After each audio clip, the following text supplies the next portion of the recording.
Okay, well, good afternoon, folks, and to all those who are listening and watching in. Today we have an international cast of celebrities to join us in this Facebook Live. I'm very privileged to be joined today by Richard Beatty, who is my counterpart, the CEO of Exercise New Zealand. Richard will be sharing with us some of his war stories from the COVID situation in New Zealand. But before Richard and I have an open discussion, I thought it'd be really important for those of you who are tuning in from Victoria to get the most recent news straight from the horse's mouth. The horse being Dave Beatty, who is our regional manager down in Victoria and Eastern Seaboard. Now, David, I know you had been going non-stop this morning trying to get some clarification for our members down there. Perhaps you can give us the most recent news and clarification that you've been able to access. No problems. So I've been on the phone with numerous different departments, and the final word has come from the Premier's office as of about 20 minutes ago that said that all personal training cannot be conducted indoors or outdoors in anywhere in Metro Victoria. So that is a ban on all personal training. When it comes to the other side, which is where we're getting a lot of questions around video streaming, this is something we're trying to gain further clarification, as there are different industries that are allowed to do it and some that are not, and we are trying to make sure that we're in that category that can. So are you anticipating, David, that there'll be any problems with video streaming or live training? That wouldn't really sort of make any sense to me, but... No, the only problems that I'm seeing is they're trying to reduce movement around the state. So it's that movement to and from the facility that is causing the most concern, not necessarily the act of actually doing the video streaming. So this is what we're trying to combat with, some protocols that we'll release when it comes to it, and try to give people the best chance to be able to do this, but that's where their major concerns are. And has it been confirmed, Dave, that this is for a minimum of 6 weeks, or is that just the media? No, the 6 week is the period that it has been set at. It could be reduced on the Premier's direction, but at this stage, I would be planning for 6 weeks. And I assume it'll be reduced if they get the numbers down very, very quickly and they are consistently down. Exactly. So if they can get those unknown cases, all those cases that they couldn't identify, down to zero, and get all the other cases under control, that's when they can start to make some health directions. But until then, they're not going to even foresee any form of change to this. Okay. So David, anything else you want to, any other messages you want to share with our viewers today, or all around Australia, of course? As it is, we're going to have to rely on each other. So make sure that you check up on each other. This isn't something that we're going to go through by ourselves. I'm Victorian as well, so I'm down here dealing with the same situations you are. So if you need help, make sure you reach out to somebody, and make sure that you keep each other's backs throughout this whole period, because the better that we stay together, the better chance we have at the other end. Now, Dave, I know you don't look after South Australia, but I think I read in the paper this morning that they've actually introduced or gone back on some of their relaxations as well. Are you aware of that at all, or we take that one on notice? No, that one I am aware. As it stands, the only changes that they have are in visits to your home. So you're not allowed to have 50 people over anymore. You can only have 10. There are discussions around other industries being affected, and we're in discussions with the government around that currently. Okay, and look, being up here in New South Wales, certainly the feeling that's getting around the state here is almost a feeling of dread that we might have some restrictions reintroduced here. Have you got any feeling from your conversations with the New South Wales Health, etc., about what their thinking might be at the moment? As it is, they are trying to stay exactly where they are. What we need to do as an industry is make sure that we are by far beyond reproach, and that we are doing the best things that we can, going above and beyond, so that we are not the first industry that they drop off the list, that we're the last. Because we can positively affect everybody's health, this gives us a massive benefit. But if there's a perception that we are a problem industry, it will be a case that they go with the problems first. Okay, Dave, last thing, being a runner myself, I did notice previously that if you were running in Victoria, you didn't have to wear a mask. Is that still the situation there, or do you have to don a mask now as well? No, that is still the situation. The face wear has not changed. Nothing to do with wearing your mask has changed. It is that as soon as you stop running though, you have to put it straight back on. There's not a lot of leniency around this anymore. It's as soon as that exercise or that excessive breathing has ceased, you must put that mask straight back on. Okay, and I guess just as a general suggestion also, if you are running in Victoria out in the public, I would strongly urge you to keep a wide berth to avoid any abuse from people with masks on, etc., that may be walking around the same park or whatever. Just be aware of other people. As well as run by yourself. That would be another thing, is what run by yourself. Group of 2 is okay, but with that group of 2, make sure you keep those distances as well. Okay, Dave, just before I let you go, we had a very quick meeting this morning because obviously Fitness Australia is very conscious of what's happening down in Victoria, and we want to do what we can to support our members down there. And we've decided today that all our AusReps in Victoria will have a 2-month extension at no cost of their AusRep membership. So it's and we'll review that in 2 months' time and just see how things are going. Hopefully, those restrictions will have been relaxed again, but for AusReps in Victoria, you will not have to worry about renewing your membership for the next 2 months. You'll be given those free of charge. So hopefully that small concession does at least give you some succour, and also hopefully it indicates to you the support that we are going to try and provide. We're also looking at what support we can provide for gyms and other facilities down there as well, and that'll be advised later on this week. But AusReps 2 months free. Thanks, David. Thanks for your time and keep up the good work. No doubt you'll be posting any extra information and clarification you get as the day goes on. Most definitely. Thanks, Dave. Thank you.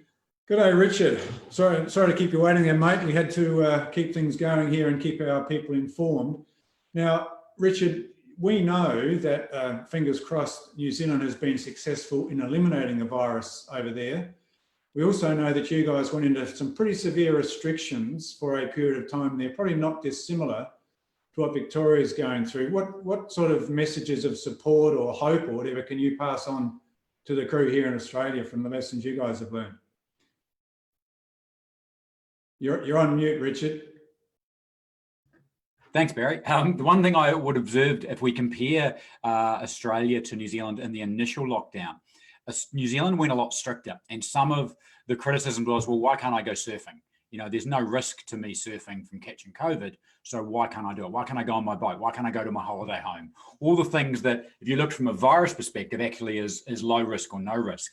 But what New Zealand wanted to do, a little like Dave was talking about before, was reduce people's transport. So just stop any unnecessary interaction with other humans or movement of humans.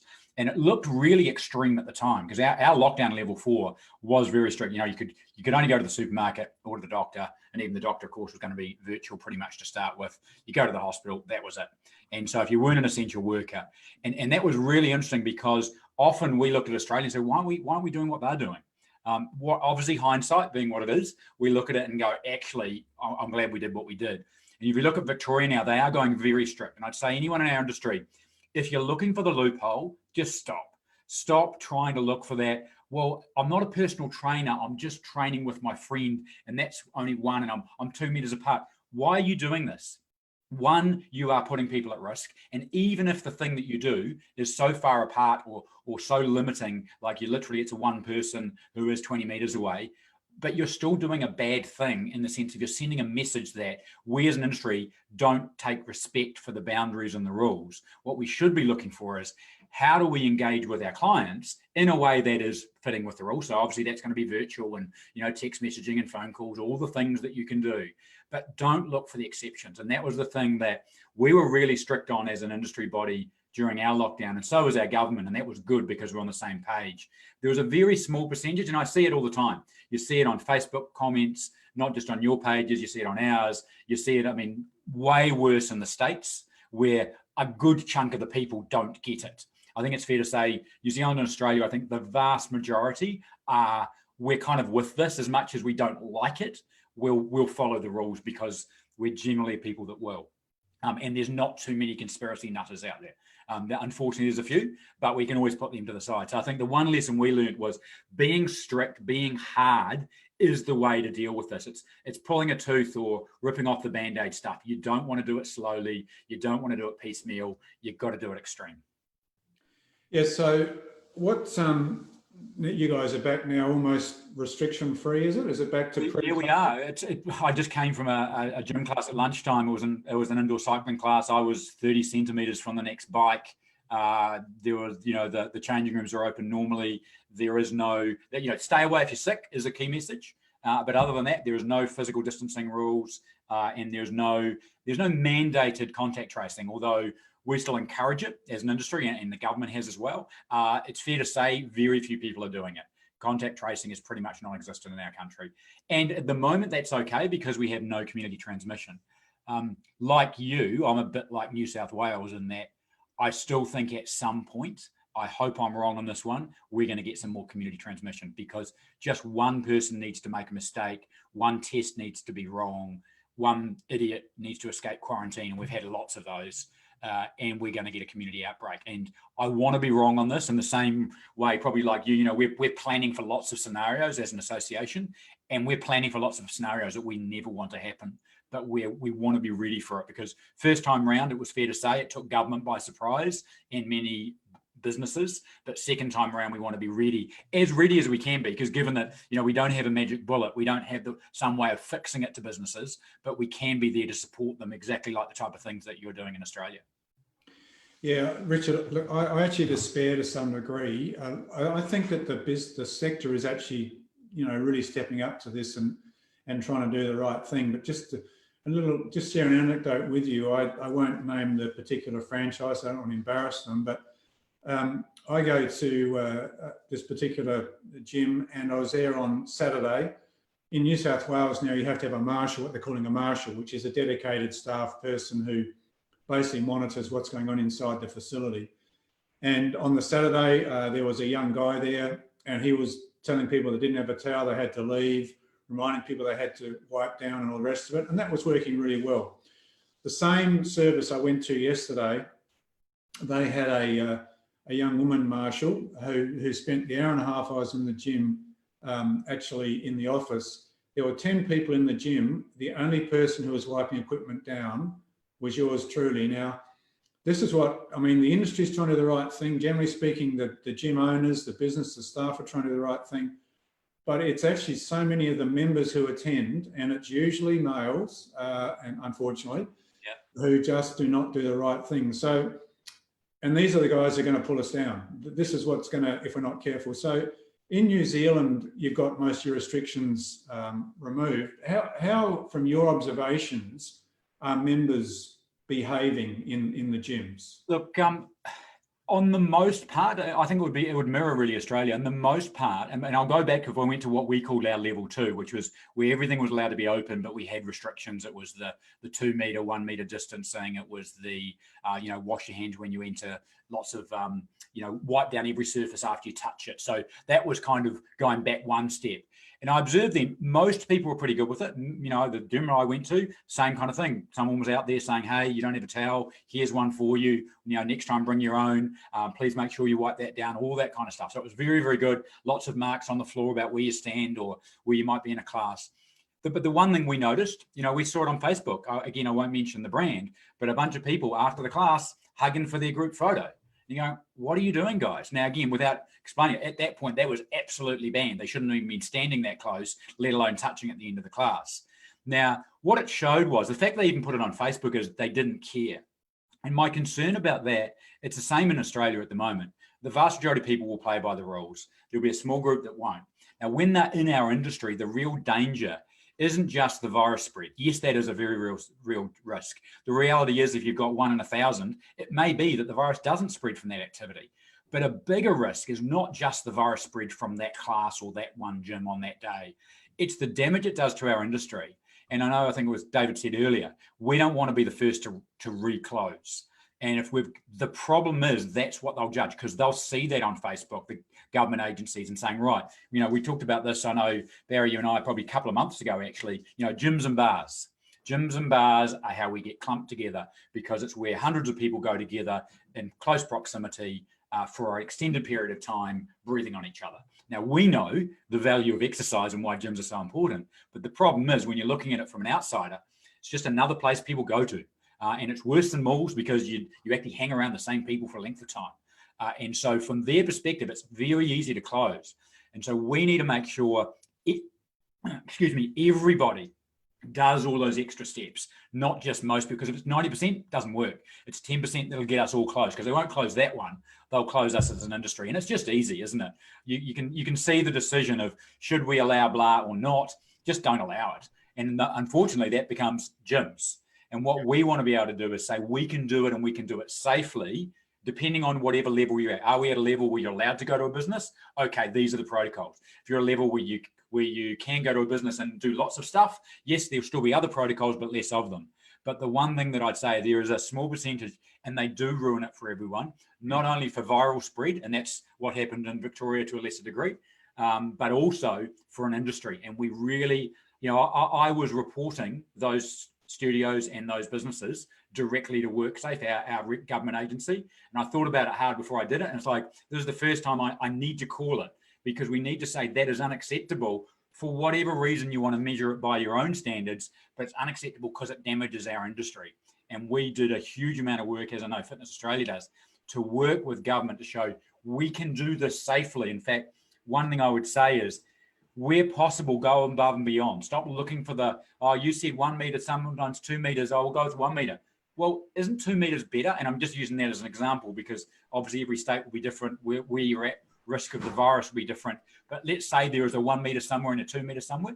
Go with 2 meters. Go with, if it's hand gel when you walk in the door, make hand gel 5 times along the journey, not just once. And again, I'm getting into details here, but show not only to your customer, but to the wider community that you actually care. Because we've all been in cafes that don't seem to care, and you're going, actually, yeah, you probably can get away with it, but I don't like, to me, it says you think you're above the rules. Now, some people won't care, but there'll be a percentage of customers that do, and they will remember the fact that you were doing hugs at level 2 when it wasn't allowed, or you were doing, the bike class and everyone was like 50 centimeters or a meter apart, but I'm pretty sure everyone else has 2 meters apart.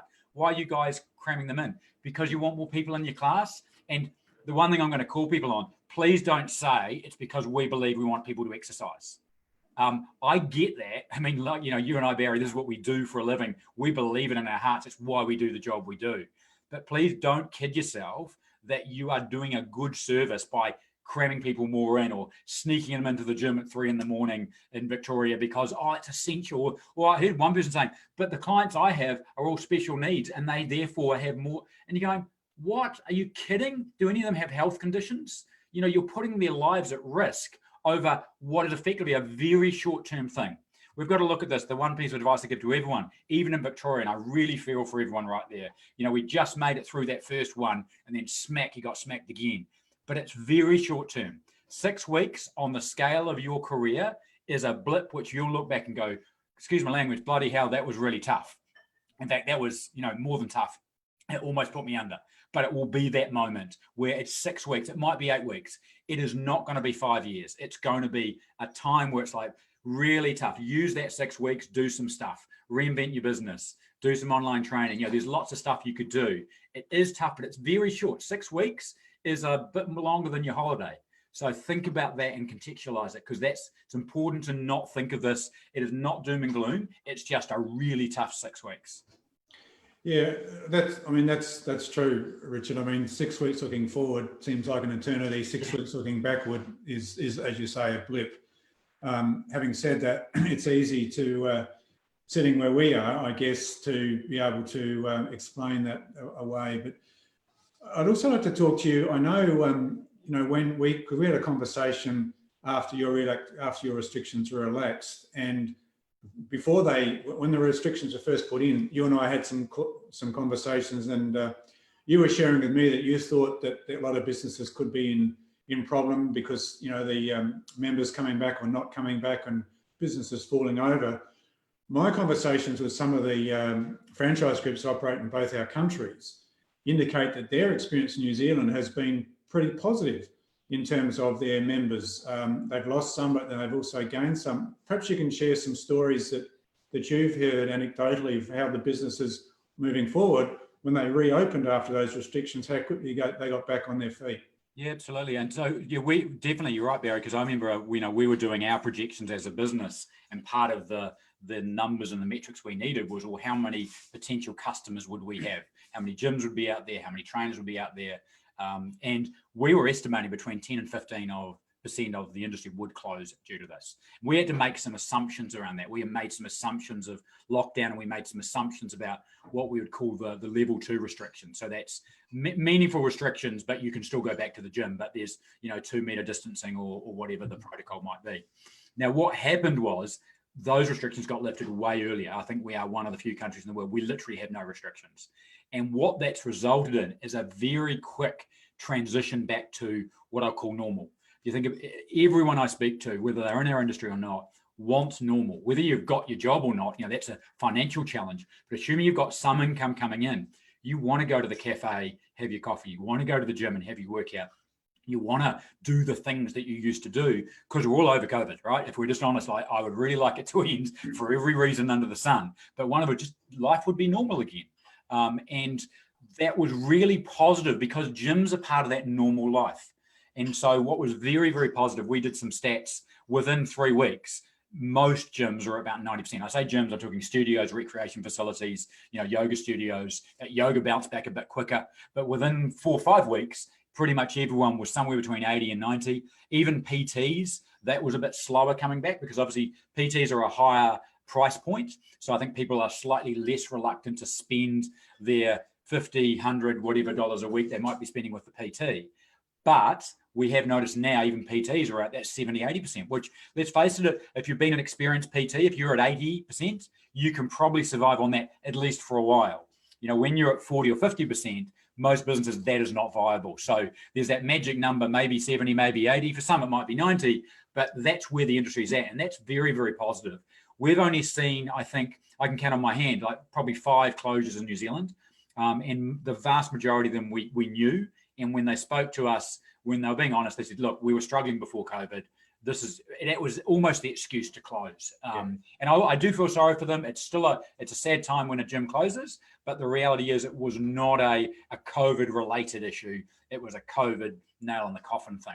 And we're speaking to some of the larger clubs. They've lost sort of half a dozen trainers out of, several hundred. So again, the number of trainers that are dropping off is relatively low. So the one positive from this is that once things return to normal, the consumer will return to normal as quickly as they can. And the only caveat I'd say with that, if they don't have a job, the chances of us engaging with our industry is very low. Like particularly as a trainer, if you don't have a job, the chances of using a trainer is almost zero. Using a gym, possibly, but even, let's face it, for a lot of people, if you lose your job, you're going to pay $20 a week for a gym membership. It's probably one of those things you're going to cut. So that's only, even in New Zealand, we're talking about unemployment possibly hitting 12%. It's normally at 5%. So that's another 7% of people.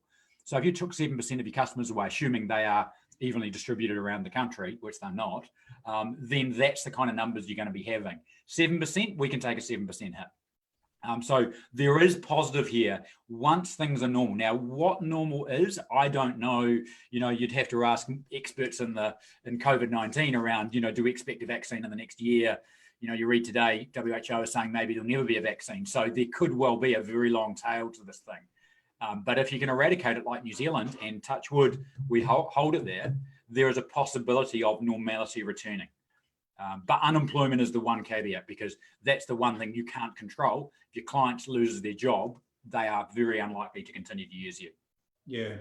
And that actually raises another issue, I guess. I've been having a couple of conversations with some of the larger RTOs here in Australia, and they are really quite concerned about recent or about to be graduates coming through with their qualifications. With the industry in some states still not fully open. Obviously, Victoria is the worst case scenario, but what sort of message would you be saying to a new graduate who's just come out or is about to graduate, particularly in Victoria, where there's no foreseeable job in the next couple of months? As you've just articulated, if the economy does drag a bit, there'll be people making discretionary income choices, whether they pay their money for a gym membership and forego 2 coffees or whatever it is during that week. These are bright young things coming out, full of energy, literally, really wanting to make a career for it, wanting to do good for the community. What sort of message would you give to them, Richard? Look, I'm definitely a glass half full kind of guy. So despite everything you just said, and you're entirely right, Victoria, not an ideal situation. That's where you graduated. Let's just say you can't move because you don't want to move, your family's here, or there's actually a travel restriction. So you're stuck where you are. Look at this over the long term.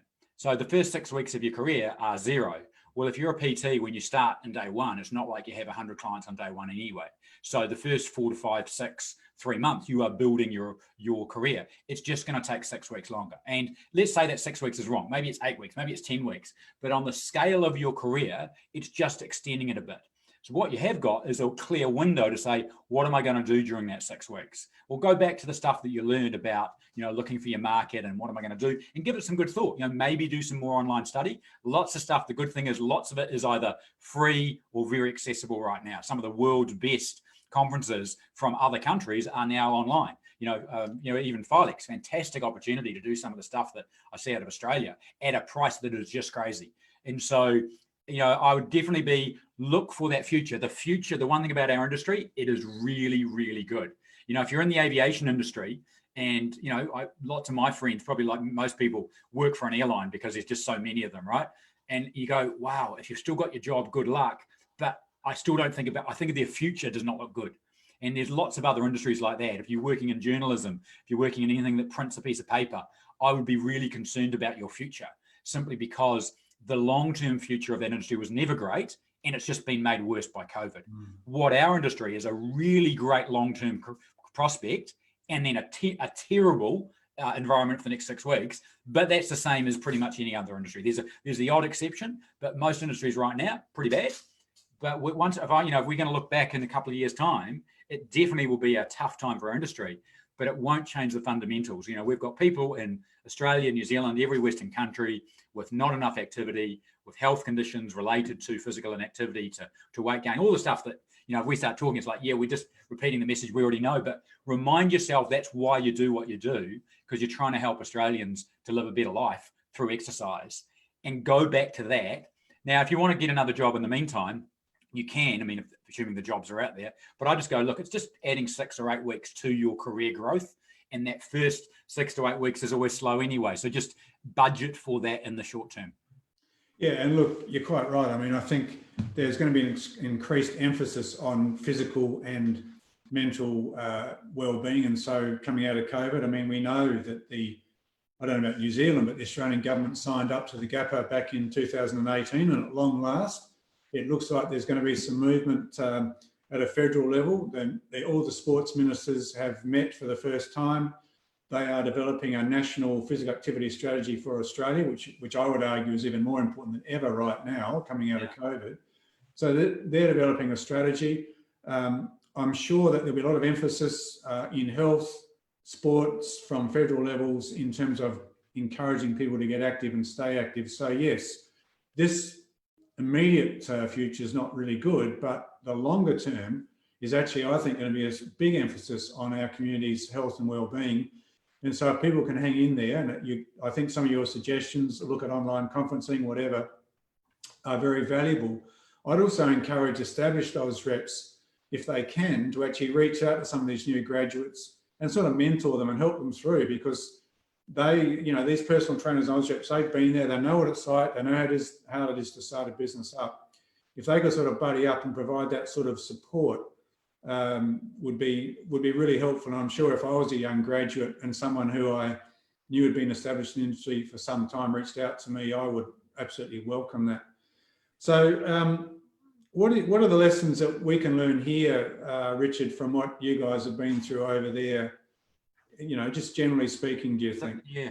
The one thing that was interesting, when we all went into lockdown, one of the observations I made is that lots of people went online, and I think it was the right thing to do. And initially, a lot of the discussions was, how do you keep your business alive online? How do you generate funds as a gym, as a studio, as a trainer to keep your business going? And I think in hindsight, if I was to describe what people did really well, it was actually engagement. So not to say you shouldn't make money out of your online service, but very few make it a really good money-making enterprise. And if you do, good on you. But for the vast majority, actually think of it as an engagement tool. Even if people aren't paying you, and I'm thinking trainers here rather than clubs, if Clients are not paying you, but you keep them engaged. It could just be, hey, a check-in, and don't try to sell them anything.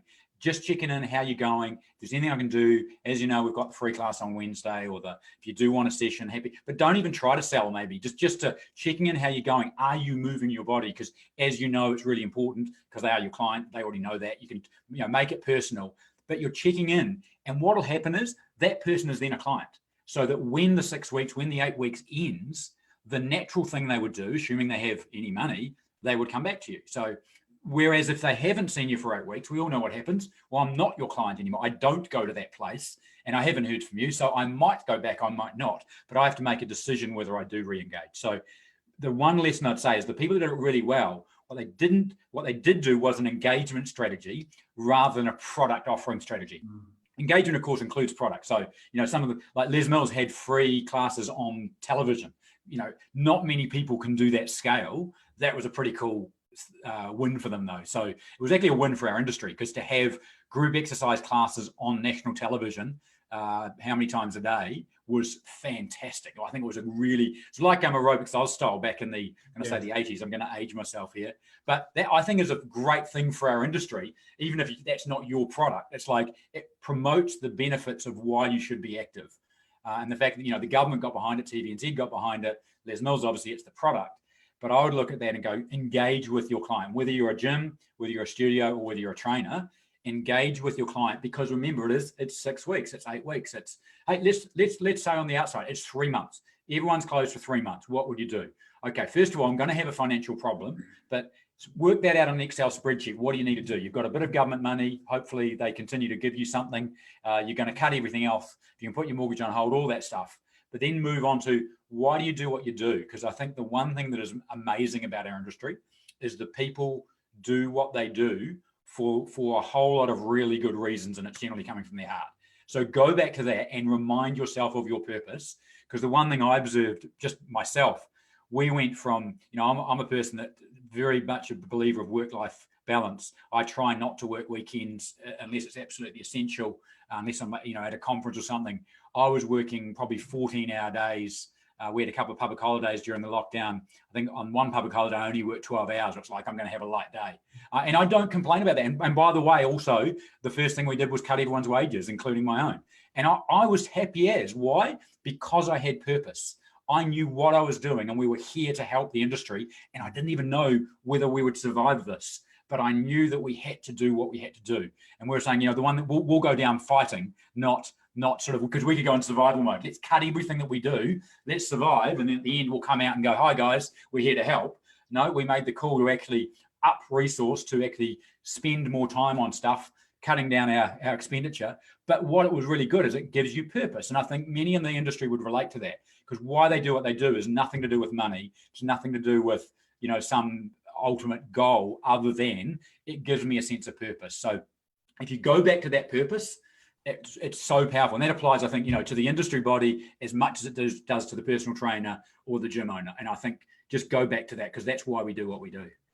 Yeah, look, 100%, Richard, that motivation, that positive, I guess, reason to be. But what you were talking about before was purely relationship building, and that's what it's all about. And whether it's a teacher in a classroom, whether it's some sort of mentor, whether it's a personal trainer, whatever it is, it's the relationship building, the relationship nurturing. And we also know that people will come from a virtual training and maybe doing it for the first time, will then start to look for something more structured, more social, and that sort of gear. So you are providing a potential funnel, but don't treat it as a funnel, treat it as a relationship exercise, pure and simple. Yeah, totally. So Richard, that's probably exhausted my questions. I don't know if any have come up on the line while we've been talking at all, but if not, I really appreciate your time. And I must say, being a new boy on the block a little while ago, I really appreciated your wisdom and preparedness to share, and so willingly. So just put on the record, I really appreciate your support for me personally when I came into this role, but also for Fitness Australia. And again, that's been, I guess, demonstrated by making yourself available today. So really appreciate that. We'll stay in touch. I know we might do this again in a little while and share some more insights. Yeah, for sure. And look, I think one of the things that we I think we all learned is that as much as we're different, Australia and New Zealand is different, we are so much more the same than we ever are. I was actually thinking we should do a press release one day about we fight each other on the sports field, but we don't in the fitness field, if you like. Like our industry is collaborative, whereas the sporting industry, again, not knocking it, but the All Blacks versus the Aussies, it's always going to be, I want the All Blacks to win kind of stuff. Whereas when you look at this industry, we're all about collaboration. I think the more that we can help each other, whether it be club to club or trainer to trainer, as you say, mentoring, or whether it be industry to industry across a country border, these are, fantastic. There was just one question there I noticed that was about how the clubs reacted to Les Mills on TV. I would say on the whole, it was positive. Most people got that's kind of cool that we as a sector are being advertised. And then a few people didn't like it, particularly I think the really small businesses that were already having some people being lost. And then, one or two people said, well, I'm not going to do your classes anymore. I'm going to do the ones on TV. So I get that does hurt. But the reality is, again, look at that as an overall good. In fact, one person said to me the other day, they actually said to their clients, well, we're not going to do our classes. We recommend you go on TV. They're free, but we'll check in with you every week to see how everything's going, because they're still your client, right? They're not going to do Les Mills classes on TV forever. In fact, they're not on TV anymore. So it was actually a very interesting way of doing it. So they actually leveraged it. So again, you can look at everything as an opportunity. You can look at stuff as a threat. I would say 80% looked at it as an opportunity, and a few people, I understand if you lose a client or two, but in the same way, when a new coffee place opens up next door in your cafe, you can either, up your game or make it as the destination place to get coffee from, or you can see them as a competitor. I think in our industry, we get the vast majority of people are not active enough. So when we see an opportunity rather than a threat from a competitor doing something really well. That's the point, Richard. I mean, how many people, if Les Mills was on mainstream media for the first time in their lives, actually thought about exercising? Yeah. This is potentially growing that market from the mythical 20% to a higher ratio. So yes, look at the bigger picture rather than your personal picture, would be my comment there. And if I'd known you're going to wear your all black jumper, I would have put my Wallaby Guernsey on too. We can keep that for the next time when we're fighting on the field as well. But thanks again, Richard. Really appreciate your time, mate, and look forward to chatting again. Cheers. Bye for now. See you, everyone.